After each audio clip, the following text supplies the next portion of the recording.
In this video I am going to explain to you how I have built a gyroscope to study the conservation of angular momentum and how it changes with the torque of a force. The starting point was a gyrobot toy gyroscope that works with 3 batteries. Basically, of the gyrobot materials, only 4 connectors had to be modified by making a thread inside that allows the gyroscope to be attached to the box. I have used a wooden box and removed the lid. This allows you to see what is inside the box. When making the holes, make sure that they are well centered. A threaded rod has been placed on one side of the box to better see the movements, on the other there is a counterweight made with a metal clamp, magnets and heavy washers.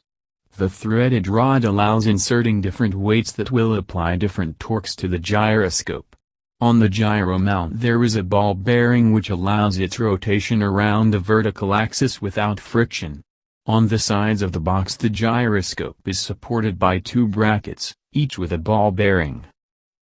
The angular moment is the most important property of a rotating object. It is a vector, product of the angular velocity, the angle that rotates every second, and the moment of inertia, which depends on the mass and how it is distributed around the axis of rotation. The angular momentum is a vector that has the direction of the axis of rotation. Its direction is found by applying the right-hand rule. This is explained in physics books. In our apparatus the gyroscope wheel always rotates in the same direction. The figure indicates the direction of rotation and the direction of the angular momentum vector, which is directed out of the box. Before starting it, check that the gyroscope is well balanced. When in rest, if it is pushed, it can easily rotate around the vertical and horizontal axes. It is started with a small switch built into the gyroscope. You have to wait about 20 seconds for it to reach the maximum rotation speed. When the gyroscope rotates its behavior has changed. If pushed laterally, it resists changing direction and does so by moving its axis of rotation up or down.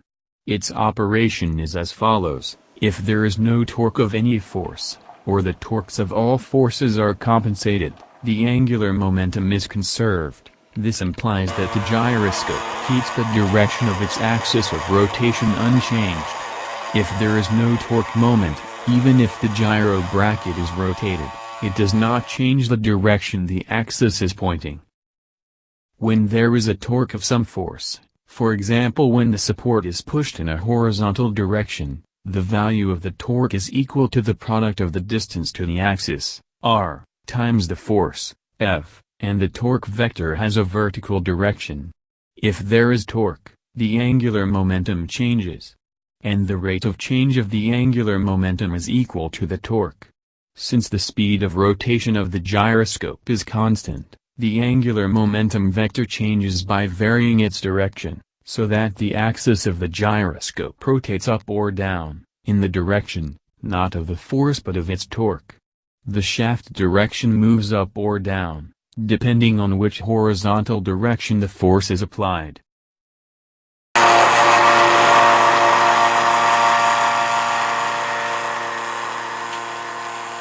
If, instead of applying a horizontal force, a weight is placed at the end of the rod, the torque created by the weight is horizontal.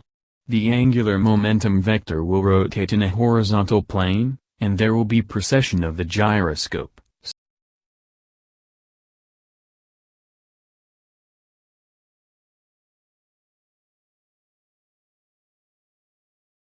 So that the angular velocity of precession will be proportional to the torque created by the weight. The greater the weight, the greater its torque, and the greater the precession speed. By placing different weights, and measuring the time it takes for the gyroscope to make a turn, it is verified that the precession speed is proportional to the weight and its torque.